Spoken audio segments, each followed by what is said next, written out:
at all possible. Can you tell us more? Yes, morning to you both. Morrison's is the fourth biggest supermarket, so it's really interesting when they put out their figures, and as you say, better than expected. Morning, everyone. It has actually been a rotten couple of years for Morrison's, as they've struggled to keep up in the supermarket price wars, but this morning things are looking a bit brighter for them, with the news that sales were up a bit compared to the previous Christmas. Well, with me now is Marianne Venkheim, who is from Retail Consultancy 2020. Good morning to you. So a bit better than expected. Why do you think that is? Well, I think Morrison's have actually probably had the right deals. I mean, my feeling is that actually Morrison's customers go there for the deals. Yeah. So they've been better on deals, and is that what it boils down to these days? Is it simply about price? Because we've seen food prices fall, haven't we? And that's put a lot of pressure on all of them. Yeah, I mean, Morrison's, you know, in the south, Morrison's have actually not really managed to make people fall in love with the wonderful northern values it actually has.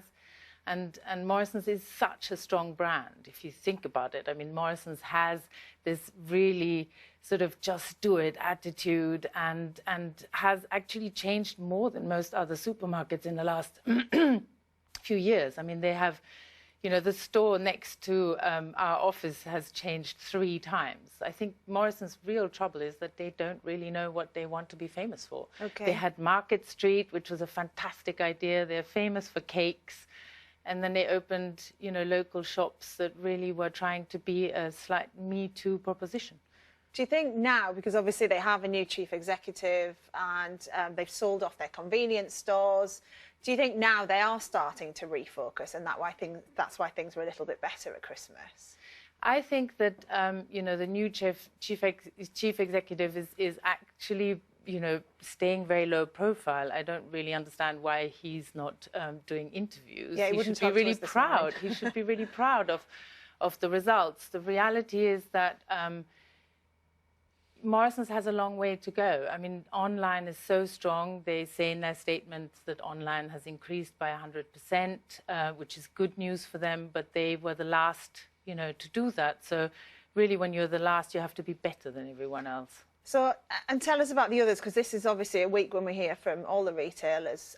How do you think they're going to fare compared to the other retailers, the big supermarkets? I think the people who are going to have the toughest time are Asda, because only one can be the cheapest, and Aldi and Lidl have managed to convince everyone that they are, you know, more British than the Brits, and they're doing a really amazing job. And Asda has had this, you know, claim that they are the cheapest supermarket.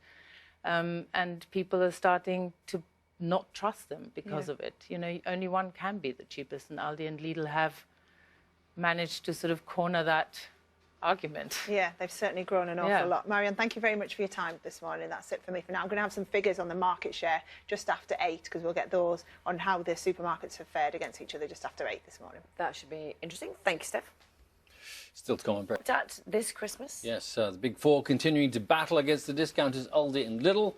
Steph has more. Yes, morning to you both. So every so often we get these figures which shows the market share, so who's managed to steal customers away from who. They come from a company called Kantar World Panel, and this morning they are saying that Tesco, Asda and Morrison's, so 3 of the big 4, have been losing customers again.